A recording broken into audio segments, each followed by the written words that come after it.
Oh man, I love Baby Girl. Every time I get dressed, I'm like, baby girl got style, she is stylish.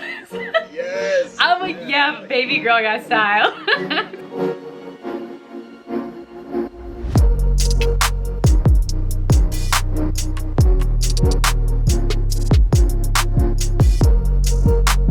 All right, so we have new music. I'm excited to talk to you about Problems EP. Congrats, by the way, out now. So excited. What can your fans expect from this new wave of music? I put it all together because I feel like it's stuff that'll make people feel better right now, especially.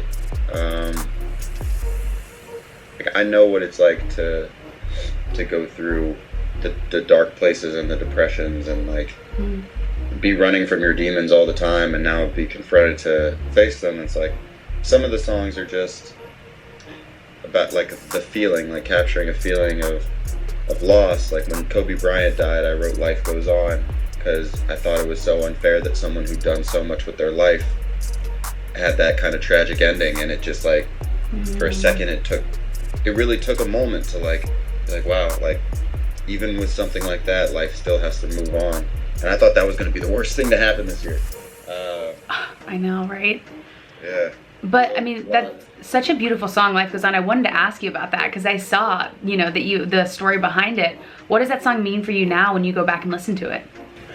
It just gives me a moment of peace, I'm always in my head. I feel like constantly delving through thoughts that are either useful or not useful, and positive and negative, and sometimes you just need to take a deep breath and realize that it is all part of, I guess, a greater plan, hopefully. A lot of people say it's not about the destination, it's about the journey, and I honestly feel like it's better and less complicated to focus on the destination than the journey, because the journey can go all kinds of ways and twist you and make you feel like you're not going to end up at that destination. But if you just focus on the destination that you want, then the journey is okay. For you, do you find that it's therapeutic to channel that sort of grief or, those feelings into music? Or do you have other ways that those kind of come out too? That's always been my way. Since I was a kid, I was an only child growing up. I didn't really have anyone to bounce stuff off of. I was diagnosed with depression when I was super young, probably too young to really know what depression's like. But that was my way to do it. It was about, music was more about a feeling that it captured than anything else. It was I'd listen to a song to feel better about a heartbreak in high school, or a situation that I hadn't dealt with before and didn't know how to deal with. That was my way to deal with it. So now my music is that for other people. I see the ways that people use my music in their stories on Instagram and stuff like that, and it's I get what they're doing. They're using my music as escape and as a background for their own lives, and to be oh yeah, I remember these songs came out during this time period, and be able to place it and where they were and what they were doing instead. And I feel like my music goes with that. And Bryce, I want to take it back a minute too, because you got your start after you auditioned for the Glee project. What was that experience like for you? At the time, I had never watched an episode of Glee, so I felt a little out of place. The people I met on that show were amazing. The best part about it was learning how to deal with negative comments and stuff like that. I was the first one kicked off that show, and no one was defending me online. Yeah, he should have stayed. It was just that guy seems like he sucks, and you just learn to deal with that. I wasn't even singing my own music, I was just and it's funny, as soon as I started writing my own stuff, and just the more close to home I keep the songs, the less intense the hatred is, and you just deal with it better. You build thick skin. If you could go back and tell yourself one thing at that time from where you are now, what would it be? Make a routine. Stick to it. It's hard though, because it took me a minute to mature to the point where I knew and was confident in my own ability as a musician. So I could tell myself now, hey, you've got this, but it took a while to believe that. So I guess I would just tell myself, read more books, build a routine, and stick to what you know and what you talk about. That's what makes you special. The same thing I tell Grammy camp kids when I talk to them on Zoom. I love your song to Drew Barrymore, which I know you get asked about all the time. Yeah, okay. It's funny, people think that like you don't want to talk about your songs all the time, and maybe some artists don't, but I write all my stuff, so I love to talk about it. I love that. Did Drew ever comment on that song?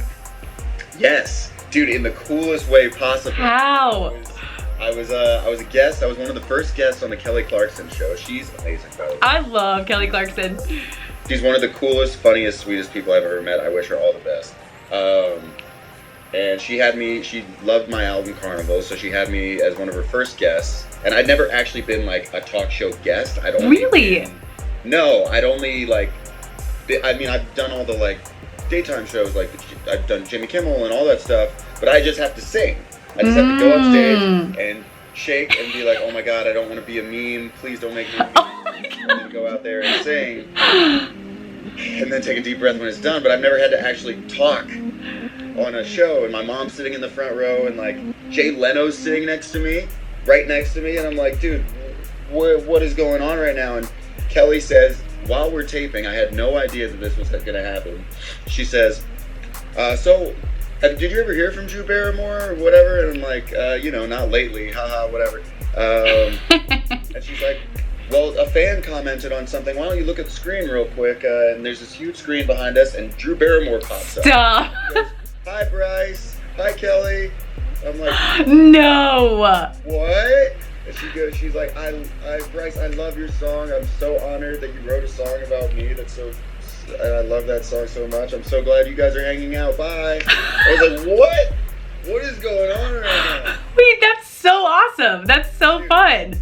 Top 5 moments. Top 5. She totally made me think even before we were filming that like it was going to be a fan writing message on the screen. That's amazing. Yeah. She caught a genuine moment of shock. Do you have any muses that you want to write a song about next? I mean, I love Tess Thompson, the actress. I just think she's super great. I have to tell you though, my favorite one of yours is Baby Girl. Oh man, I love Baby Girl. Every time I get dressed, I'm like, Baby Girl got style, she is stylish. Yes. I'm like, yeah, Baby Girl got style. It's the best. I love that song, man. But that was actually another.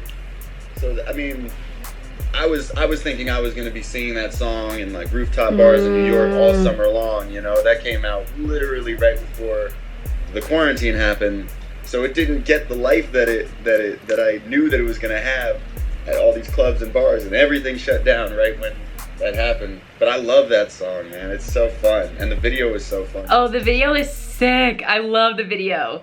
Like I don't chase hits. I can't. If I like try to like think like that, then I won't enjoy writing anymore. It'll just become more of a job than anything else. So like sometimes I'll literally just go for like 2 months and like write some acoustic stuff. Like this EP is nothing like the stuff I'll probably put out in 6 months. It's just like, this is where I am in life. This is how I've been feeling. I need to get it out.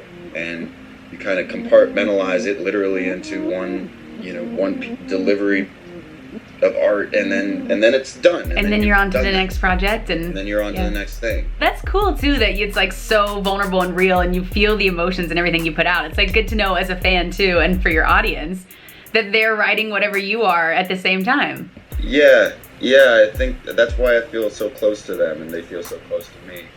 Well, this has been so fun. I'm so excited for you for Problems EP. That's out now. Can't wait for your fans to dive into that. Thank you so much for being here. This is so great to talk to you. Yeah, thanks for having me.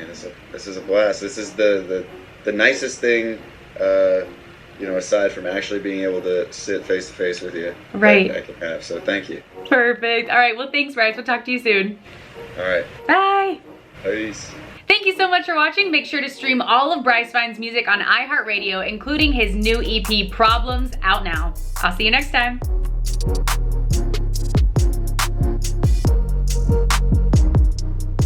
Hey Hey guys, thanks so much for watching. Did you like that video? You can check out more over here. And don't forget to subscribe to iHeart right here. And if you're already a longtime fan, make sure you ring the bell down below so you don't miss a single video. Bye guys.